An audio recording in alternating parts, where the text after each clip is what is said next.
سلامونه او نیکی هیلې د پاتې شه باران دی ناول اوومې برخې ته مو ورکلی کوم.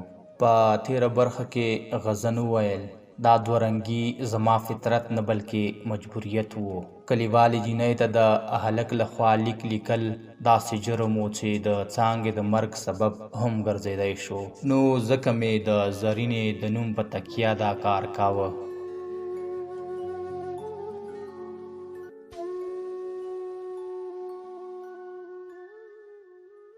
بیا هم ځان راته ښه نه ښکارېده خو له ځانه سره مې وویل زه خو دا کار په پټه نه کوم، زرینه به هم خبروم ترې. لیک خو به هم هغه د څانګې ورور ته سپاري. د لیک بل جواز مې دا ګاڼه چې د څانګې پلار ته به هم څو خبرې ولیکم، ګوندې څانګه لوړو زده کړو ته پرېږدي. یوه به مې جمله لیکله، یو ځل به په فکرونو کې ډوبېدم. لیک به نیمایي ته رسېدلی و چې باران زور واخیست. زمرک له کړکۍ نه آواز وکړ وغځنه د باندې راوځه، ډېر ښکلی باران دی او باد خو ترې لکه د استاد مطرب پستې نغمې راوباسي. ما ورته وویل اشنا بس ته ولاړ وسه، زما په ځای هم نغمې واوره، زه نشم دروتی. ځواب یې راکړ راوځه کنه زه درپسې درځم. پوه شوم چې نه یې مني، برنډې ته وروتم. رښتیا هم ښه شېبه وه، ونې بوټي یې په سندرو راوستي وو، خو زما زړه له خپل نیمګړي لیک سره و. څو شېبې ولاړم، بیا مې د زمرک زنې ته لاس وروړ او ورته مې وویل ته له بارانه خوند واخله، یوه ضروري لیکنه مې نیمګړې پاتې ده، بس چې پوره شي بیرته راوځم. ښه وه راسره یې ومنله. د ټولګي په دروازه چې ورننوتم د سترګو په رپ کې مې حواس بدل شو. د څانګې د راتلو ورځ را په یاد شوه. د ټولګي د شاګردانو شور او شوخي مې په زړه راورېده. دا ځکه چې د ټولګي چت څو ځایه په څڅېدو و، خو نه څانګه لکه لمده کوتره د لومړي ځل لپاره زموږ ټولګي ته راغلې وه او نه شوخې نجونې چترۍ په سر د کوټې تر چت لاندې ګرځېدې. له ټولګي مې بیخي کرکه وشوه. که کتابونه او لیک مې نه وای خامخا به ترې بیرته راوتم، خو چې چوکۍ ته ورسېدم لږه ټول چت چې راباندې پرېوتی وي. هغه څه شوي و چې ما یې توقع هم نه لرله. په کتابونو مې کوټه راڅڅېدلې وه او نیمګړی لیک له منځه تللی و. په رپانده لاسو مې کتابچې راواخیستې. په مخامخ دیوال مې سترګې ولګېدې. د څانګې لیک هماغسې تازه و. ایمرجنسي. وپوهېدم چې په لیسه کې پاتې کېدل بې ګټې دي بلکې ستونزمن دي. غریو نیولی وم، حواس مې پوره په کنټرول کې نه وو. ټول بدن مې لږه پاڼه په رپېدو و او په هر قدم مې د پرېوتو ویره وه. څانګه نه وه، خو سندرې زما په مغزو کې قیامت جوړ کړی و. دا ګرد چاپیر په غرونو راغله بارانونه یاره، ګلی وریږي نه مزه دلته شپه وکه پاتې شه باران دی. بالاخره د کانکور امتحان هم راورسېد. ور مو کړ. زه او زمرک ادبیاتو ته لاړو او زرینه رانه د طب په لور بیله شوه. پوهنځي ته مې تلل پیل کړل، خو حالت مې له یوې ورځې نه بلې ته په خرابېدو و. ذهني تمرکز مې له لاسه ورکړی و. د استادانو درسونو ته مې پام او توجه نه شوه کولای. که استاد رانه سمدلاسه د خپل تشریح کړي درس پوښتنه کړې وای، په ځواب کې به یې لکه بې حسه بود خاموش پاتې شوی وم. اله یو تن استاد داسې و چې زما باغي پام به یې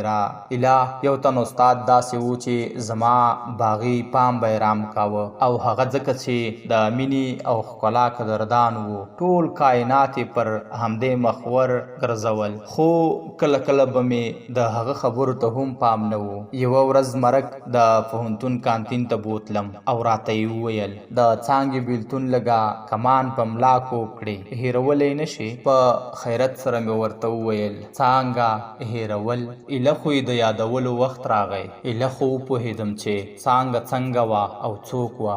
زمرک راته وویل محصل د ادب یې او ګرځوې د فلسفې کتابونه، ځکه خو دې دا حال دی. آیا څانګه وروستۍ جینۍ وه نورې کمې دي ووایه چې څومره مشتري درته پیدا کړم مننه خو ځینې ښایستونه له حساب کتاب بهر وي لومړی هم وي او وروستی هم زما لپاره څانګه همداسې ده بلکې دا چې هغې د پوهنتون ارمان درلود داسې که هر غزن خپله څانګه پرېږدي د بېوسۍ ګراف به خورا لوړ لاړ شي عجیبه ده زمونږ خلک د زوی د زده کړو لپاره د پلار نیکه هډوکي پلوري ځمکې خرڅوي خو د لور تعلیم شرم ګڼي او ځینې خو مې داسې هم لیدلي چې د زده کړې لومړی ګام د کفر په لور ګڼي زه بیخي حیران یم دا خلک به کله له تعلیم سره اشنا کیږي او د حافظې پر تخته به کله دا جمله لیکي چې ښځه هم انسان دی خو زمرکه زما دا استدلال عام دی په خاص ډول هغه زما معشوقه ده مین یم پرې هجران یې اور دی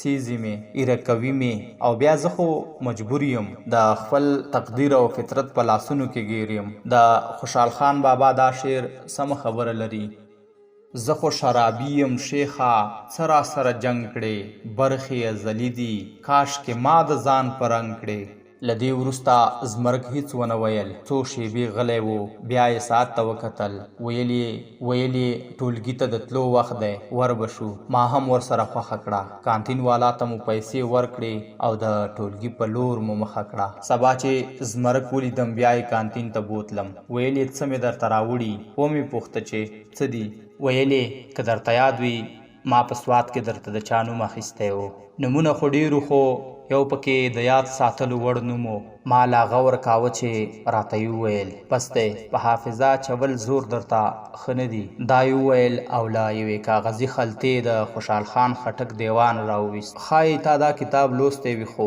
زه یې درته ډالۍ کوم ویل ولا ساعت به دې ورسره تیر شي زه هم په دې ډالۍ خوښ شوم کتاب مې ترې واخیست او د کانتین نه ووتو بله ورځ مرک په یوه خالي ساعت کې راته وویل څنګه و خوشحال بابا زه لږ غلی شوم ورته مې وویل څانګې و د هغه باز او شاهین پر سپین غره وزرې راکاږي د څانګې پر وطن په ځلانده توره کې هم د څانګې څېره ښکاري څه به درته ووایم د خوشحال دیوان د زړه د مینې لپاره غوړ لرګی دی لا مې پسې اور تازه کوي خو د ټولو نه ښه خبره چې خوشحال بابا کړې ده هغه دا چې هر چې خوږ د ښکلي مخ په مینه نه وي د جهان په مخ وده راغی وده لاړ زمرک وخندل ویلې په خوب کې هم سړی د ښکلي مخ په مینه خوږېدی شي په تورو شپو کې زه رنګین خوبونه وینمه ته مې نه ګورې چې په لیله کې سهار له خوبه راپاڅم سترګې مې لمدې وي همدغه اوښکې وي دا د مینې یو مکتب دی چې سرلاري یې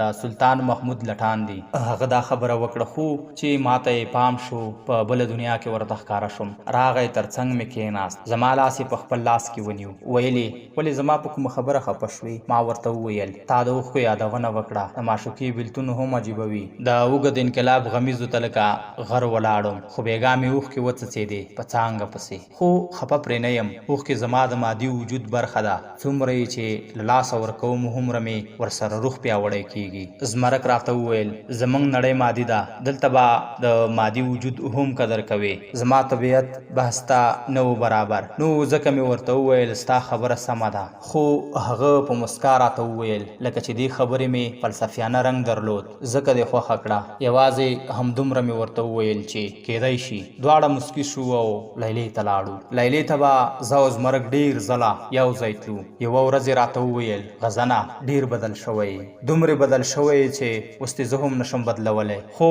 یو بدلون درکې رانغی او هغه د بدخشان د تصویر سره مینه ده په لیسه کې دې هم پر کتاب لګولی و او اوس په پوهنتون کې دې هم په کتاب لګولی دی ومې پوښته چې ګنې دا ښه نه دی ویلې ښه دی خو ډیره به ښه وای که د کومې پښتنې سیمې انځور دې پر کتاب لګولی وای ما ورته وویل چې ما د افغانستان ډېرې سیمې لیدلي بدخشان لا پاتې دی بس په انځورونو یې مینه ماتوم ته خو تعلیم یافته یې سترګور یې داسې خبرې دې د وینا راښکون کموي که افغانستان باغ بولې ګلان به یې خامخا اقوام وي بله دا چې د باغ خادي هم یوه وي او غم هم په پسرلي کې وغړېږي او په خزان کې مړاوی شي یو سرحد ترې وتاوي او له یوې ویالې وبسکي. که د هر ګل رنګ بوی بدل دی نو دغه بدلون او تغییر هم د نورو ګلانو وجود ورکړی. که یوازې په صحرا کې وای له چا سره به یې ځان پرتله کاوه، څنګه به یې د پیغلې پور بل ځانګل او څنګه به شملې ته خاته.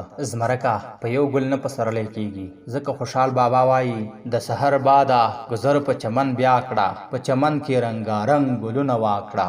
زمرکه ستا نشنلیزم غیر فطري دی او چې غیر فطري دی د ګټې پر ځای به تاوان ولري. زمرک مسکی شو، ویې ویل زما نشنلیزم غیر فطري سي، فطري خو ته هم منې. ما ورته وویل د قام مینه په لاشعور کې ده، نسل په نسل راځي، د قام عمره لرغونتوب لري که په وخت پرېکړه کوي. محمد صلی الله علیه وسلم ویاړي چې قریش دی، او که په عقل یې فیصله کوي افلاطون ویاړي چې یونانی دی.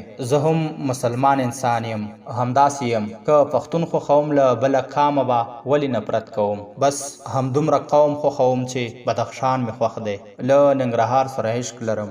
زمرک پوښتنه وکړه او که یو قام پر بل تیری وکړي ظالم قام باید ختم شي. نه زمرکه، په قام کې ځوانان، سپینګیري، ماشومان، ښځې، بلکې په ریښمو کې ویده ماشومان هم راځي. د ټولو تیری کول د فطرت قانون نه دی. که بې ځایه تیری کوي هغه به د یو مقصد لپاره راغونډ شوي اشخاص وي، هغوی سره جګړه پکار ده. د یو هیواد دننه د قومونو جنگ یو فطري او ریښتونی عمل نه، بلکې د سیاسي جادوګرو سیاسي کوډې دي. زمرک راته وویل ته خو بدلون نه منې، خو ما د دا استدلال د زړه له تله ومانه. زمرکه زه انسان یم، کاڼی نه یم، هره شیبه بدلیږم. د کائناتو بدلون منم خو د خیر بدلون نه منم، ځکه چې خیر مینه ده او مینه زما څانګه ده. ورځې تېرېدې خو خپله معشوقه مې لکه څانګې څانګې ارغوان د زړه له درزا لا پسې په غځېدو او خورېدو وه. د ربا په تارونو او د فلسفې په کرښو کې مې ځان ورکول خپله مشغولا جوړوله، خو ځای نه راکاوه. بیخي هغسې لکه چې سیندونه مړه جسدونه له تله سر ته ولي. له یوې ورځې نه مې بلې ته ذهني فشار او د غړو سستوالی په ډېرېدو شو. خوب او خوراک مې بیخي کم شو. بس همدې غم خوړم چې د زړه میوهداره څانګه مې د بیلتون سیلی یوړه. په دماغو مې څه چل کېده، د بدن په بېلابېلو برخو کې مې دردونه پیدا شول. ساه مې بنده کېده. بالاخره د کټ یې کړم، له خیاله مې نه وته. د خاطر دا مصره به ډېره رایادېده چې زما د واړه عمر کار دی وکړ. خبره ډاکټرانو، معایناتو، عکسونو، علاجونو او دعاګانو ته ورسېده. بس هغه خبره وه چې هلک مین شو، رنګ یې زیړ شو، مور یې زیړي بابا ته وړي چې روغ بشي نه. یو ورځ مرګ سره هغه ډاکټر ته لاړم چې له پایله مو غوره کړی و. څه ناڅه مې ورته حالت څرګند شوی و. معاینه یې کړم، زړې نسخې په غور وکتې، نوي درمل یې راته ولیکل. ما ته یې مخ کړ او راته یې وویل په ذهن دې ډېر بوج دی، ویې غورځوه، ډېر فکر مه کوه. زه ورته مسکی شوم، نور مې ورته هیڅ ونه ویل. له ځانه سره مې وویل څنګه له سوچونو فکرونو ځان وژغورم. د دې نیلي واګې اوس زما له ګوتو وتې دي، ګورو به چې چېرته ترې پرېوځم. ډاکټر زمرک ته ور مخ کړ او ویې پوښته ته د غزن څه یې؟ ډاکټر صاحب له ډېرو کلونو راهیسې مې نږدې ملګری دی. ډاکټر سر وخوځاوه، په لاسونو یې خپلې عینکې سمې کړې او له زمرکه یې دوهمه پوښتنه وکړه.